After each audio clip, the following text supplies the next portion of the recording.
Okay, hi everybody. So today I'm going to teach you a little bit more about how to sound like a jazz guitarist on a jazz blues tune. If you are from more of a kind of blues rock background and you want to get more of that traditional jazz tone, that kind of blue notey, Kenny Burrell, Wes Montgomery, George Benson sort of vibe, early George, then hopefully this will give you some ideas.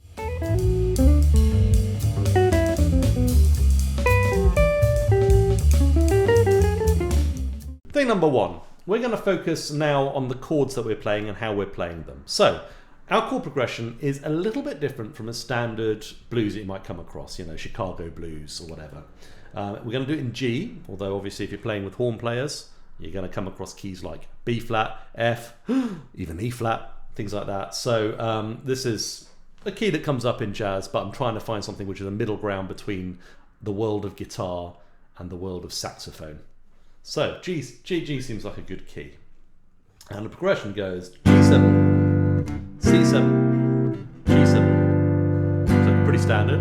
C7 for 2 bars, G7 for 2 bars. Just like a standard blues. However, the next bit is slightly different. So instead of doing the usual thing, going D7, C7, G7, what we're going to do is we're going to go A minor 7 or D7 and G7. Okay, so that's thing one. That's how you have a jazz blues chord progression. Okay, now thing two, we're going to change the way we play those chords slightly. Instead of playing these big voicings, 6 strings, what we're going to do is we're just going to pick 6, 4 and 3. Those 3 strings we're going to refinger and everything else is muted.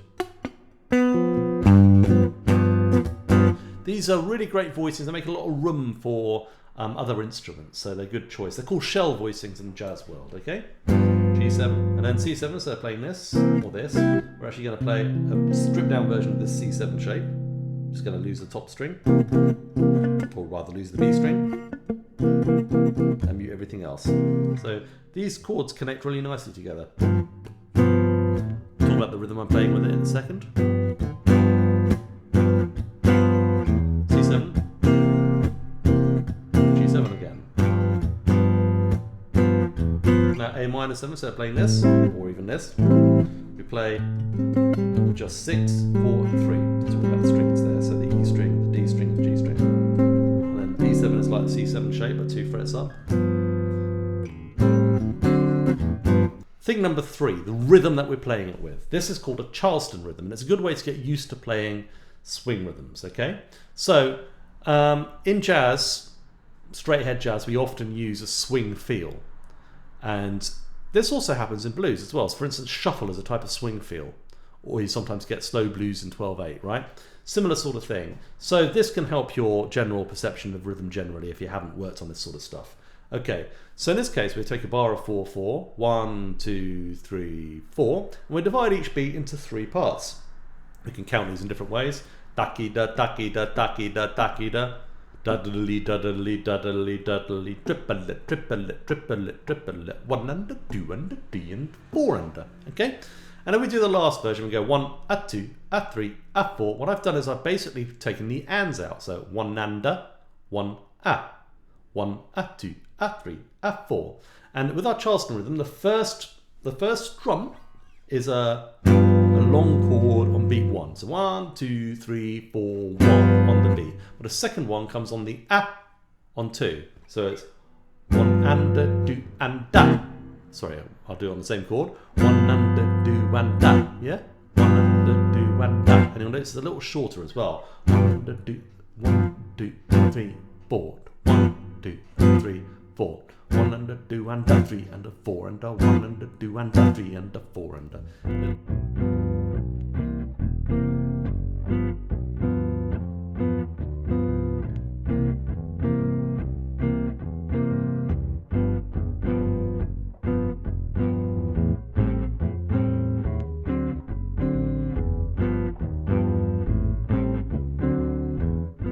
Thing number 4. Is that 4? Yes, it is. Okay, I can count, honest. Right, so we are going to change the way we play the notes that we normally play on the blues. So if you know your blues licks,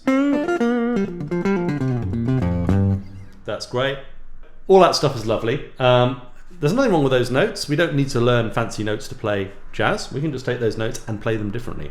So I think first of all we're going to talk about the tone. So if you play somewhat hot or driven valve amp and you snap the strings like that, it's going to sound awesome. It's going to sound like blues, right? For jazz we want a slightly different aesthetic.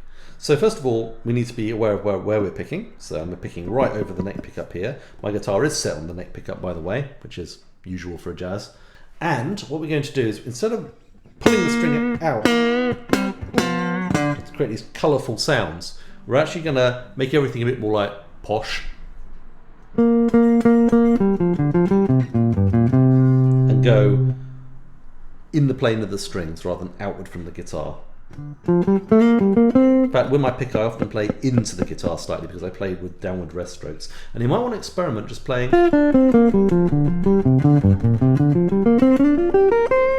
all down strokes, because that will give you a nice thick tone. Okay? Right. And jazz guitarists don't tend to bend or vibrate on strings quite so much as blues players. So we're gonna kind of we don't necessarily want to get rid of vibrato completely. It's just like this sort of vibrato. It's kind of in the cracks between the major third and the minor third. We don't really use that sort of stuff in jazz blues so much. So you can use hammer-ons and so on, but we're not going to use a rapid, wide vibrato like that. We're going to do something quite subtle. That can help the note live a bit, but we're not going, you know, we're not doing that kind of stuff, right? And instead of bending in general, so for instance we might have a phrase that goes from the flat 5 down to the 3 with bending, then down to the 1. Might go. Okay, so we're sliding instead of bending. Maybe playing a little bit across or into the guitar strings or down strings. Hammer-ons and pull-offs are great too. Double stops. Yeah, that's the sort of thing. This is a great one, by the way. This is the root and flat fifth together.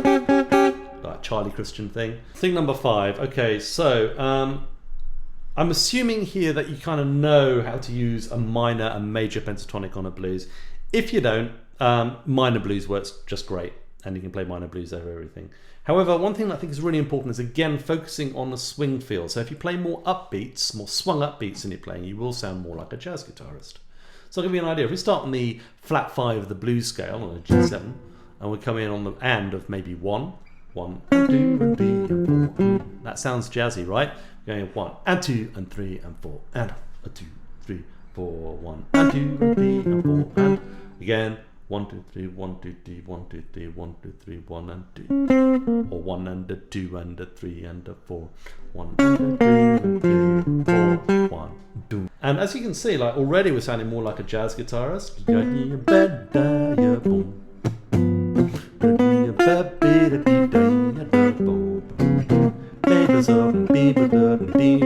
scatting along with your playing as well make you sound more jazzy. But hopefully that sort of gives you an idea of how we can get the style without the note choices. However, if you aren't going to do fancy note choices, I'll tell you where to do them. Do them in bars 9 and 11. Why? Because we've got something there called a 2-5-1. And there's nothing jazzers like to go on about more than 2-5-1 licks. So what we're going to do is we're just going to grab something from a tune called Groovin' High by Dizzy Gillespie. I'm going to take this lick, which is a 2-5 lick, put it over the 2-5. You play it with 3 fingers. Don't be a nerd. Yeah, I mean Wes Montgomery, Grant Green, Charlie Christian, they all play with 3 fingers, so there's nothing wrong with that at all. Now, don't worry too much about the theory of that lick. It just works on the A minor D7 chord. And we're going to play out a couple of extra notes that go into the G7. Okay, so the whole thing should sound something like this.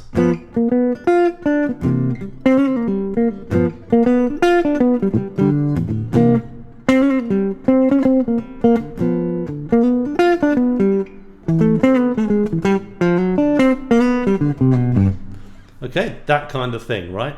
So the thing to keep track of is to be able to play that lick in the right place. So 1, 2, 3, 4, 1, and 2, 3, and 4, 1, 2, you've got to get it over the right chords there, right?